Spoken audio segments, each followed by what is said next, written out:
नमस्कार. स्वामी समर्थ अनुभूती या चॅनल मध्ये आपलं मनापासून स्वागत आहे. श्री स्वामी समर्थ. स्वामी भक्त हो. आज एका ताईने आपल्याला अतिशय सुंदर असा अनुभव शेअर केलेला आहे. त्या ताई सांगतात की स्वामी सेवा काय असते किंवा स्वामी कोण आहेत हे मला काहीच माहिती नव्हतं. जेव्हा मी स्वामी सेवेत आले तेव्हा हे माझ्या आयुष्यात बदल घडायला लागले. तेव्हा मला समजलं की खरंच स्वामी महाराज कोण आहेत आणि आपण ही सेवा करतोय ती त्यामध्ये किती म्हणजे पॉझिटिव्ह ऊर्जा आहे किंवा काय म्हणजे असे चमत्कार आहेत त्या सेवेमध्ये, अशी काय ताकद आहे ते मला सेवा केल्याच्या नंतर आणि अनुभव आल्याच्या नंतर समजलं. तर असाच काही या ताईंचा अनुभव आहे. पण त्या अगोदर जर आपल्या चॅनलवर कोणी नवीन स्वामी सेवेकरी असतील, स्वामी भक्त असतील तर त्यांनी आपल्या चॅनलला सबस्क्राईब करायला विसरू नका. तर चला मग ताईंच्या अनुभवाला सुरुवात करूया. त्या ताई सांगतात की मी स्वामी सेवा म्हणजे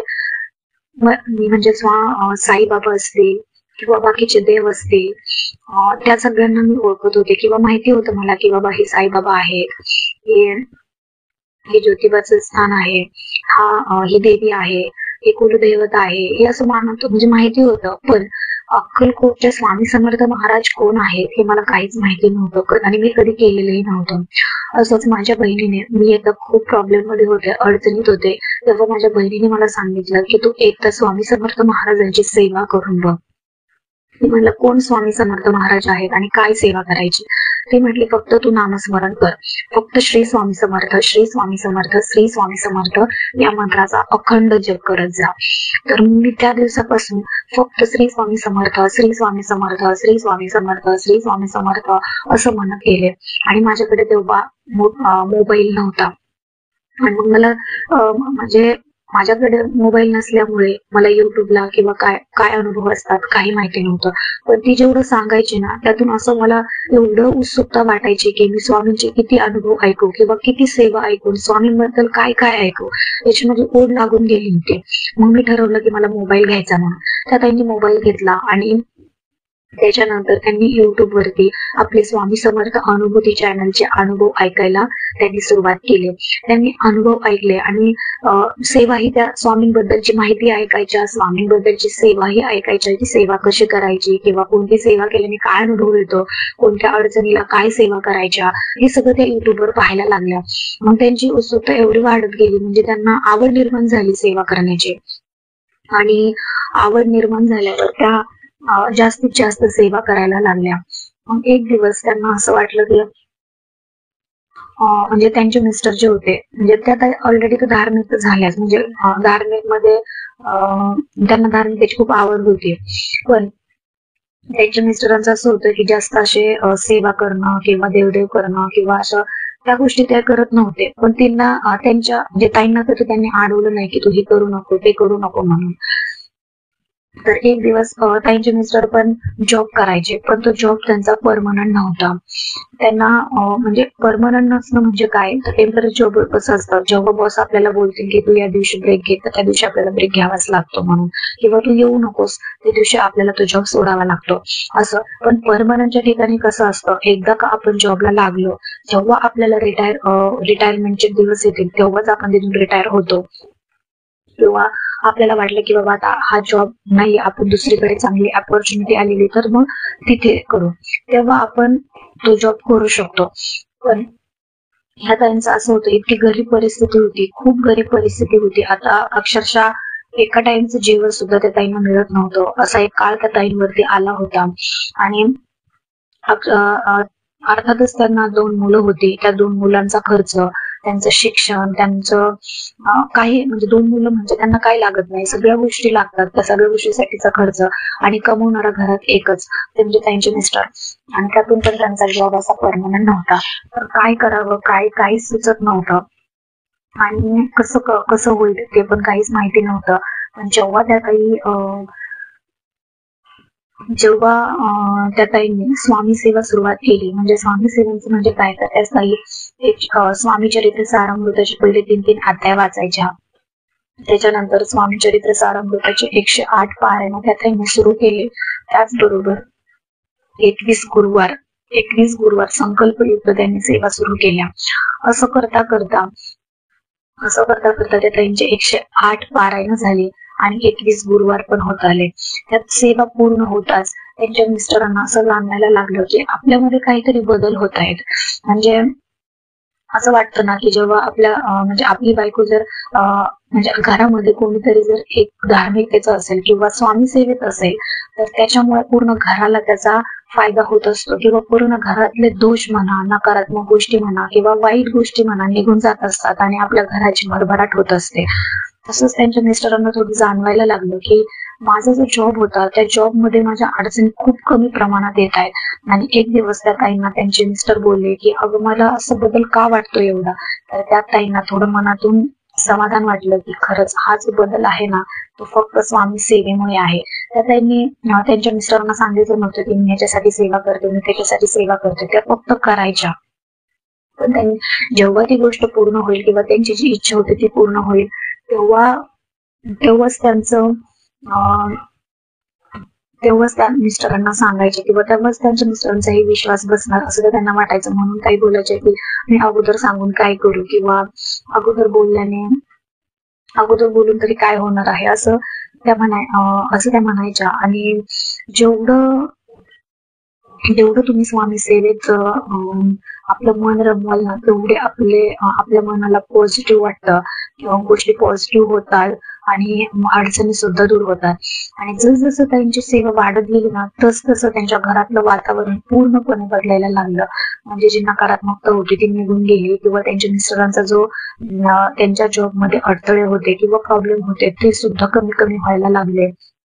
आणि त्यांच्या मिस्टरांचं मन तर पूर्णपणे निगेटिव्ह होतं ते सुद्धा त्यांना पूर्णपणे जाणवायला लागलं. त्यांचे विचार बदलायला लागले. मग त्या ताई सांगतात की त्यांच्यामध्ये जो बदल झाला ना तो खरंच अगणित असा बदल होता आणि अगणित असा बदल होता. मग असं करता करता करता त्या ताईचं म्हणजे सेवा तर चालूच होती. मग त्यांच्या मिस्टरांनी म्हणलं की बाबा म्हणजे त्यांना ब्रेक भेटणार होता, जॉब मधून ब्रेक भेटणार होता. तर ते मिस्टर बोलले की हे माझं कधी बंद होणार. म्हणजे त्यांचा पण आता स्वामींच्या सेवेवरती विश्वास बसला होता. म्हणून त्या ताईंना सांगितलं की त्यांच्या मिस्टरांनी सांगितलं की आता हे कधी बंद होणार.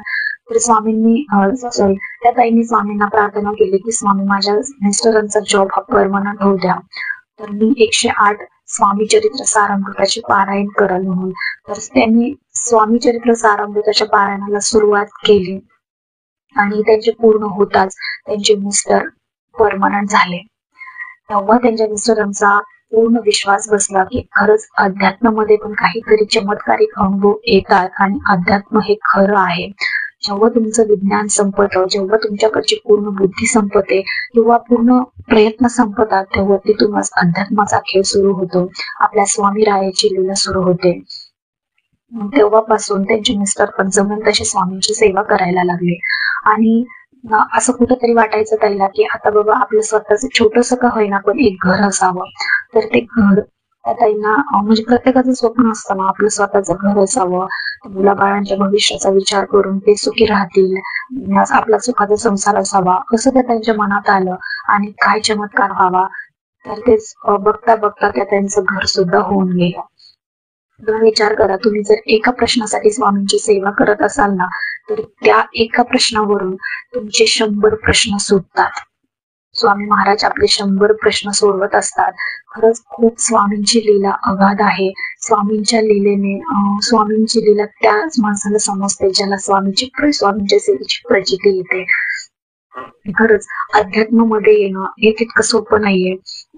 जेव्हा आपले सगळे प्रयत्न संपतात किंवा आपण म्हणतो ना आपण प्रयत्न करून मी थकलोय आता किंवा थकलीये, माझी सहनशक्ती संपली, तिथे तुम्ही स्वामी महाराजांना मनापासून अर्थ तरी हाक मारा. नक्की स्वामी तुमच्या हाकेला धावून येणार आणि तिथूनच स्वामी लीला सुरू होते. स्वामींचा खेळ, स्वामींच्या अनुभवाचा खेळ सुरू होतो. हे तितकंच खरं आहे. तर खरंच या काही खूप नशिबवान आहेत की त्यांना स्वामींच्या सेवेची प्रचिती आलेली आहे. स्वामींच्या सेवेमध्ये एवढी ताकद आहे ना की तुम्ही जी सेवा करता ती सेवेचं फळ तुम्हाला व्याजासकट स्वामी परत करतात. व्याजासकट स्वामी परत करतात. कुठल्याच सेवेचं फळ स्वामी देत नाहीत असं नाहीये. तुम्ही जर श्री स्वामी समर्थ हे नाव जरी घेता ना तरी सुद्धा त्या नावाचं जे काही फळ आहे ते व्याजासकट स्वामी परत करतात.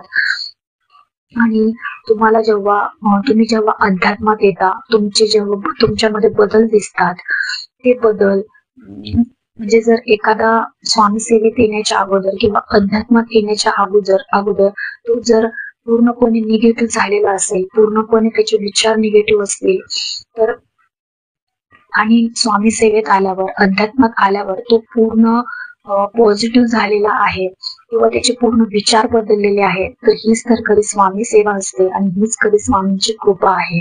खरंच हा बदल होणं म्हणजे सोपी गोष्ट नाहीये. जेव्हा तुमच्यामध्ये हे छोटे छोटे बदल दिसतात आणि तुमचं आयुष्य एकदम सुखकर आणि सोयीस्कर वाटायला लागतं, समाधानी वाटायला लागतं ना, तेव्हा समजून जा स्वामींची कृपा तुमच्यावर झालेली आहे आणि स्वामी तुमच्या सोबत आहेत. आता तुम्ही खूप चांगल्या मार्गावरती आहात. तुम्हाला आता कसलीही भीती नाही किंवा काळजी नाही. तुम्ही जे काही कर्म करणार आहात ते सगळं म्हणजे स्वामींनीच तुमच्या आयुष्याची जबाबदारी घेतलेली आहे. तुम्ही कुठलीही गोष्ट किंवा कुठलाही निर्णय घेण्याच्या अगोदर तुम्ही स्वामींना सांगा की मला अशी परिस्थिती आहे, मला काहीच मार्ग मिळत नाही त्यातून, स्वामी तुम्ही मला मार्ग दाखवा. किंवा तुम्ही जर एखाद्या निर्णयासाठी पूर्णपणे गोंधळलेले असाल तर समजून जा की म्हणजे स्वामींना सांगा की स्वामी मी या निर्णयासाठी गोंधळलेली, मला ह्याच्यातून योग्य काय तो निर्णय सांगा. आणि बघा स्वामी कोणाच्या ना कोणाच्या तरी मार्फत येऊन तुम्हाला तो निर्णय सांगून देतात आणि तुमचं भलंच करतात. म्हणजे तुमच्यासाठी जे योग्य आहे ते स्वामी कोणाच्या तरी मार्फत येऊन तुमचा तो प्रश्नाचं उत्तर देऊन जातात किंवा तो प्रश्न सोडवलेलाही असतो. कारण आपल्याला जेवढं पुढचं भविष्याचं माहिती नसतं तेवढं आपल्या स्वामी महाराजांना माहिती आहे की आपल्यासाठी काय चांगलं आणि काय वाईट आहे. आपलं काम आहे स्वामींची सेवा करणं, स्वामींच्या सेवेत टिकून राहणं किंवा स्वामींच्या म्हणजे स्वामींच्या सेवेचा मार्ग समजावून सांगणं. या सगळ्या ज्या गोष्टी आहेत त्या आपल्या हातात आहे, आपण तेवढे प्रयत्न करू शकतो. बाकी सगळं तुम्ही स्वामींवरती सोडून द्या, स्वामींवरती सोपवून द्या.